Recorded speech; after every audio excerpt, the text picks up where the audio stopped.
बच्चा लोग, आप लोग का स्वागत है आपके अपने चैनल गुरुकुल की पाठशाला पे। आज हम करने वाले हैं सेट 1, जिसका पेपर कोड है 4/2/1 और सीरीज है KMLN2। आपको बता दें, हिंदी बी वाले बच्चों का ये पेपर है, हिंदी बी वाले बच्चों का पेपर है। बिल्कुल भी समय बर्बाद नहीं करेंगे और वन शॉट में पूरे पेपर को सॉल्व करेंगे, एक एक चीज़ आपको बताएंगे। तो चलिए फटाफट से चलते हैं अपने क्वेश्चंस की तरफ। यहाँ पे सबसे पहले आप देख सकते हैं खंड का हमको दिया है, इसमें कुछ आपतित बोध होता है, एक गद्यांश और एक पद्यांश दिया जाता है। आपको इन्हें अच्छी तरीके से पढ़ लेना है और पढ़ने के बाद में इसी से आपके कुछ क्वेश्चन पूछे जाते हैं। तो नीचे जैसे ही वीडियो में हम बढ़ते हैं तो यहाँ पे आपको MCQ टाइप में क्वेश्चंस देखने को मिलेंगे, लॉन्ग क्वेश्चन देखने को मिलेंगे। तो जैसे पहला क्वेश्चन है, पर्यावरण बिगाड़ने वाली बिल्ली के गले में घंटी बांधने से क्या अभिप्राय है। तो आपको बता दें, प्लास्टिक के प्रयोग को धीरे धीरे बंद करना सही जवाब हो जाता है।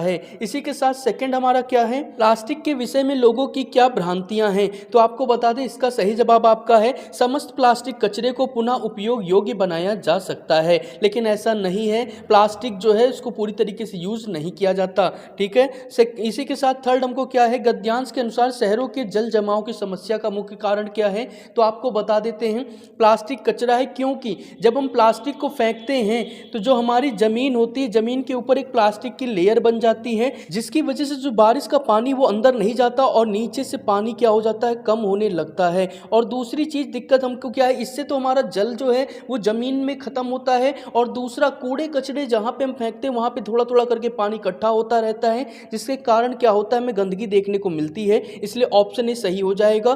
फोर्थ क्वेश्चन क्या है, प्लास्टिक के प्रयोग ने किस नई संस्कृति को जन्म दिया है और उसके क्या दुष्परिणाम सामने आ रहे हैं। तो इसका जवाब आपकी स्क्रीन पे आ चुका है, आप देख सकते हैं। और इसी तरीके से पांचवा क्वेश्चन जो है, प्लास्टिक प्रदूषण पर रोकथाम आम आदमी की सहभागिता से ही लग सकता है, कैसे स्पष्ट कीजिए। इसका जवाब भी आपकी स्क्रीन पे आ चुका है। तो इसी के साथ चलिए चलते हैं और हम अपने सेकंड क्वेश्चन को कंप्लीट करते हैं। तो सेकंड क्वेश्चन कुछ इस प्रकार से दिया गया है, क्या है, साइकिल की सवारी न केवल हमारे स्वास्थ्य को बेहतर बनाने में सक्षम है, ब्ला ब्ला ब्ला ब्ला करके आपको दिया है। इतना पढ़ के समय बर्बाद नहीं करूंगा, चलता हूं फटाफट से अपने क्वेश्चन पे। क्या दिया है, सार्वजनिक परिवहन, ठीक है, प्रणाली से आशय है। तो आपको बता दें, देश की आम जनता के आवागमन के लिए उपलब्ध यातायात के साधन। इसी के साथ में हमारे पास में सेकंड दिया हुआ है, क्या दिया है, निम्नलिखित कथन का कारण, ठीक है, निम्नलिखित कथन तथा कारण को ध्यानपूर्वक पढ़कर दिए गए विकल्पों के सही उत्तर देने हैं। कथन है, साइकिल जलवायु परिवर्तन से लड़ाई में सकारात्मक भूमिका निभाने वाला एक प्रमुख साधन है। बिल्कुल, क्योंकि साइकिल से ना पेट्रोल डीजल किसी तरीके से पॉल्यूशन होता नहीं है, इसलिए ये एक अहम रोल प्ले करता है। सेकंड, साइकिल जीरो कार्बन उत्सर्जन के साथ चलती, बिल्कुल सही है। तो चलिए फटाफट से, आपको समझ में ही आ चुका होगा, इसका सही जवाब क्या होगा, ऑप्शन डी, कथन तथा कारण दोनों सही तथा कारण कथन की सही व्याख्या करता है। इसी के साथ थर्ड हमको दिया है, क्या दिया हुआ है, साइकिल से होने वाले लाभों के विषय में कौन सा कथन असत्य है। तो पहला, सामाजिक समानता का माध्यम है। दूसरा, पर्यावरण को सुरक्षित रखता है। तीसरा, शारीरिक स्वास्थ्य के लिए लाभकारी है। चौथा, आर्थिक समानता को बढ़ावा देता है। तो इसमें क्या दिया था, कौन सा कथन असत्य है। तो आपको बता देते हैं, थर्ड का सही जवाब आपका हो जाएगा ऑप्शन नंबर डी, आर्थिक समानता को बढ़ावा देती है। इसी के साथ फोर्थ क्वेश्चन हमारे पास कुछ इस प्रकार से है, साइकिल स्वच्छ पर्यावरण के लिए अनुकूल माध्यम कैसे है। और फिफ्थ है हमारे पास में, साइकिल के सस्ता सुलभ और लाभकारी साधन होते हुए भी लोग इसके प्रयोग को प्राथमिकता क्यों नहीं देते। तो दोनों का जवाब आपकी स्क्रीन पे आ चुका है, फटाफट से देख लीजिए। तो चलते हैं खंड खा की तरफ, जो कि कुछ इस प्रकार से दिया है, निर्देशानुसार पदबंध पर आधारित 5 प्रश्नों में से किन्हीं 4 प्रश्नों के उत्तर दीजिए। तो पहला है, निर्मला ने उसे एक मोटी पुरानी दरी दे दी, वाक्य में रेखांकित पदबंध का भेद लिखना है। दूसरा है, विशेषण पदबंध की पहचान किसी भी वाक्य में कैसे की जा सकती है, उदाहरण सहित स्पष्ट कीजिए। तीसरा है, बंदर की तरह उछलने वाला वह कहां चला गया, वाक्य में रेखांकित पदबंध के भेद को लिखिए। और इसी के साथ चौथा और पांचवा कुछ इस प्रकार से दिया है, क्या है, नीले कांच के मोतियों जैसी आंखों से वह मुझे देखने लगा। इसमें हमें क्या करना है, वाक्य में से विशेषण पदबंध चुनकर लिखना है। और पांचवा है, काम करने के लिए वह इधर से उधर दौड़ता रहता, वाक्य में रेखांकित पदबंध का भेद बताते हुए कारण स्पष्ट कीजिए। तो इसका जवाब आपकी स्क्रीन पे आ चुका है, पांचों आंसर आपके सामने आ चुके हैं, फटाफट से चेक कर लीजिए। इसी के साथ चलते क्वेश्चन नंबर 4 पे, जो कि कुछ इस प्रकार से दिया है, क्या है, निर्देशानुसार रचना के आधार पर वाक्य का रूपांतरण करना करना है 5 में से केवल 4। तो पहला है, जो प्रकृति के कष्ट को महसूस करते हैं वह ही सही अर्थों में मनुष्य हैं। ठीक है, तो इसका क्या करना है, सरल वाक्य में रूपांतरण करना है। दूसरा है, सरल वाक्य को मिश्र वाक्य में रूपांतरित करके उदाहरण देना है। तीसरा है, दिन निकलने पर वह नदी पर गई और नहाई, मिश्र वाक्य में रूपांतरित करके लिखना है। चौथा है, मां थक कर सो गई, संयुक्त वाक्य में रूपांतरित करके लिखना है। पांचवा है, किसान ने सोचा कि ऐसे अनजाने व्यक्ति को बर्तन नहीं देने चाहिए, रचना की दृष्टि से वाक्य का भेद बताना है। इसी के साथ में आपको बता दें कि क्वेश्चन नंबर 4 का जो जवाब है वो आपकी स्क्रीन पे आ चुका है, आप देख सकते हैं। चलिए इसी के साथ चलते हैं, फटाफट से चेक कर लीजिए। चलते हैं अपने क्वेश्चन नंबर 5 पे, जो कि इस प्रकार से दिया है। क्या है, निर्देशानुसार समास पर आधारित 5 प्रश्नों में से किन्हीं 4 प्रश्नों के उत्तर लिखने हैं। तो पहला, अव्ययी भाव समास की विशेषता बताते हुए एक उदाहरण। दूसरा, लोक में प्रिय होने के लिए तन मन धन से लोगों की सेवा करनी पड़ती है, रेखांकित पदों की जगह उपयुक्त समस्त पद प्रयुक्त करना है और समास का नाम बताना है। तीसरा, दिन रात द्वंद्व समास का उदाहरण है, कैसे बताना है आपको। चौथा, लंबोदर पद का समास विग्रह कीजिए और भेद भी लिखिए। पांचवा, चंद्रमुख पद का विग्रह कर्मधारय समास में कीजिए। तो इसी के साथ में आपके क्वेश्चन नंबर 5 का जवाब जो है वो आपकी स्क्रीन पे आ चुका है, आप फटाफट से इसको चेक कर सकते हैं। चलिए चलते हैं क्वेश्चन नंबर 6 की तरफ। तो कुछ इस प्रकार से दिया है, देशानुसार मुहावरे पर आधारित 5 प्रश्नों में से किन्हीं 4 के उत्तर देने हैं। पहला, नारियल के झुरमुटों में वामिरों को देखते हुए ही तरतरा की, ठीक है, डैश ना रहा, उपयुक्त में मुहावरे द्वारा रिक्त स्थान की पूर्ति करनी है। सेकंड है, गाढ़ी कमाई मुहावरे का वाक्य में इस प्रकार प्रयोग कीजिए कि उसका अर्थ स्पष्ट हो। थर्ड है, बहुत ध्यान से पढ़ना, अर्थ को व्यक्त करने वाला मुहावरा लिखिए। फोर्थ है, आंखों में खून उतरना, मुहावरे के अर्थ को व्यक्त करने वाला कोई अन्य मुहावरा लिखिए। पांचवा, कलेजा ठंडा होना और कलेजा मुंह को आना, दोनों मुहावरों के अंतर स्पष्ट करने हैं। तो आपके 6 क्वेश्चन का जवाब ये रहा आपकी स्क्रीन पे।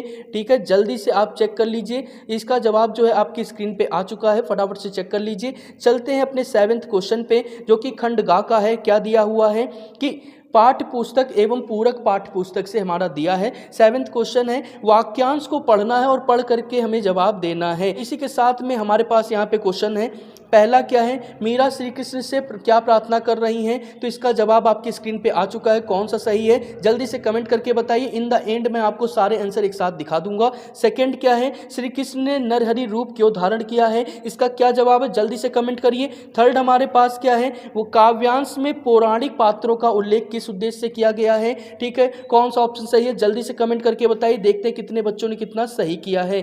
फोर्थ हमारे पास है, काव्यांश के अनुसार श्री कृष्ण के प्रति मीरा की भक्ति प्रधानता कौन सी है जल्दी से बताइए। तो एक चीज आपको बता दें, मीरा श्री कृष्ण को अपना आराध्य मान के पूजा करती थी, ना कि अपना पति मान के पूजा करती थी। इसी के साथ में हमारे पास फिफ्थ है, क्या है कि निम्नलिखित कथन को ध्यानपूर्वक पढ़ना है और कौन सा सही है। मीरा को पूर्ण विश्वास है कि श्री कृष्ण उसके कष्टों का निवारण करेंगे, कारण है वे भक्तों की पुकार सुनकर दौड़े चले आते हैं और उन्हें कष्टों से मुक्ति दिलाते हैं। तो यहाँ पे तो आपको समझ में आ ही गया होगा कौन सा सही, जल्दी से कमेंट करिए। सारे आंसर आपकी स्क्रीन पे ये रहे, फटाफट से चेक करिए कितने बच्चों ने कितना सही किया है। तो चलिए फटाफट से बताइए कितने बच्चों ने कितने सही किए, कमेंट करके जल्दी से। इसी के साथ क्वेश्चन नंबर 8 हमारे पास आ चुका है, निर्धारित काव्यताओं के आधार पर 4 प्रश्नों में से किन्हीं 3 के उत्तर देने हैं, लगभग 25 से 30 वर्ड शब्दों में। तो बड़ा आंसर आपने लिखा होगा तो आपके मार्क्स कटेंगे। यहाँ पे पहला है, पर्वत प्रदेश में पावस कविता में कवि ने प्रकृति को मानवीय क्रियाकलाप करते हुए दिखाया है, प्रकृति के किन्हीं 2 क्रियाकलापों का उल्लेख करना है। सेकंड है, आत्मत्राण कविता का कवि विपत्ति में ईश्वर से सहायता नहीं बल्कि विपत्ति का सामना करने की शक्ति मांग रहा है, इससे कवि के स्वभाव की किस विशेषता का पता चलता है। थर्ड दिया है, ईश्वर की सर्वव्यापकता का उल्लेख करने के लिए कबीर ने साखी में क्या उदाहरण दिया है, इसके माध्यम से कवि ने क्या स्पष्ट किया है। और फोर्थ है, कर चले हम फिदा कविता के संदर्भ में सैनिक जीवन की कठिनाइयों का उल्लेख कीजिए। तो इन सभी क्वेश्चन के जवाब ये रहे आपकी स्क्रीन पे, जल्दी से इसको चेक करिए, एक एक क्वेश्चन को चेक कर लीजिए अच्छी तरीके से वीडियो को रोक करके, और हम चलते हैं अपने क्वेश्चन में आगे। इसी के साथ 9वां क्वेश्चन कुछ इस प्रकार से आ जाता है, क्या है, निम्नलिखित गद्यांश को पढ़कर नीचे जो हमें विकल्प है उनका सही चुनाव करना है। तो पढ़ लीजिए, चलिए फटाफट से चलते हैं। यहाँ पे हमारे पास क्या है, कर्नल ने जंगल में खेमा क्यों लगाया था, इसका क्या जवाब है जल्दी से कमेंट करके बताइए। एंड में सारे क्वेश्चन के जवाब मैं आपको दूंगा। सेकंड हमारे पास में क्या दिया हुआ है कि वजीर अली ने अपनी गिरफ्तारी को मुश्किल क्यों बताया? इसका जवाब क्या होगा? जल्दी से कमेंट करिए कौन सा ऑप्शन सही होगा।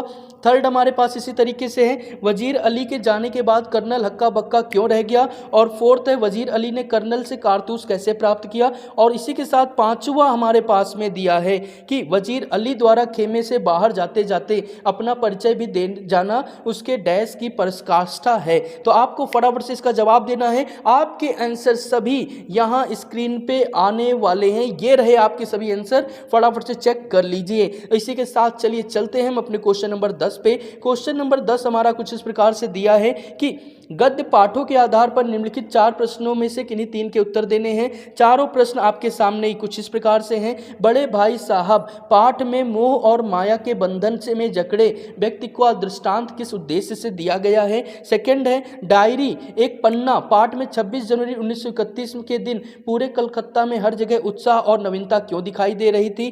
थर्ड आपका है, ततारा वामिरो कथा पाठ में मनोरंजन और शक्ति प्रदर्शन के लिए पशु पर्व का आयोजन उल्लेख हुआ है। पशु पर्व से क्या अभिप्राय है और पशु पर्व की परंपरा आपकी दृष्टि में कितनी उचित है? और फोर्थ आपके पास में व्यथा आदमी को पराजित नहीं करती, उससे आगे बढ़ने का संदेश भी देती है। तीसरी कसम के शिल्पकार शैलेंद्र पाठ के उद्धृत पंक्ति में पक्ष और विपक्ष में अपना मत देना है। तो आपका जो फोर्थ है इसका जवाब आपके अकॉर्डिंग अलग हो सकता है। आपके आंसर आपके स्क्रीन पे आ चुके हैं, फटाफट से अपने आंसर चेक कर लीजिए। इसी के साथ में हमने क्वेश्चन नंबर 10 तक कंप्लीट कर लिया। क्वेश्चन नंबर 11 कुछ इस प्रकार से है कि पूरक पाठ संचयन पर आधारित निम्नलिखित 3 प्रश्नों में से किन्हीं 2 के उत्तर देने हैं। ठीक है, प्रश्न आपके क्या हैं? हरिहर काका कहानी के आधार पर लिखिए कि गांव के भोले भाले और सीधे साधे हरिहर काका चतुर और ज्ञानी कैसे हो गए। सेकंड है, टोपी शुक्ला कहानी में टोपी के मुंह से अम्मी शब्द सुनकर उसकी दादी और माँ की जो प्रतिक्रिया थी उस विषय में अपने तर्कपूर्ण विचार व्यक्त करने हैं। इसका आंसर भी आपके अकॉर्डिंग अलग हो सकता है। कठोर से दिखाई देने वाली पीटी मास्टर के भीतर भी कोमल हृदय धड़कता था। सपनों के से दिन पाठ के आधार पर इस कथन की उदाहरण सहित हमें पुष्टि करनी है। तो इसी के साथ आपका जवाब आ चुका है आपकी स्क्रीन पे, फटाफट से आप चेक कर सकते हैं। चलिए इसी के साथ में सेक्शन डी जो है, सेक्शन डी का जो है मैंने आंसर आपको नहीं दिया है क्योंकि ये बहुत बड़ा पोर्शन है, इसमें थोड़ा सा टाइम लगेगा। तो इसके सॉल्यूशन के लिए हमारे चैनल को सब्सक्राइब करिए, वीडियो को लाइक करिए और इसकी PDF डाउनलोड करने के लिए हमारे टेलीग्राम चैनल पर फटाफट से जुड़ जाइए। इसी के साथ मिलते हैं सेक्शन डी के सॉल्यूशन के साथ, तब तक बाय बाय, जय हिंद।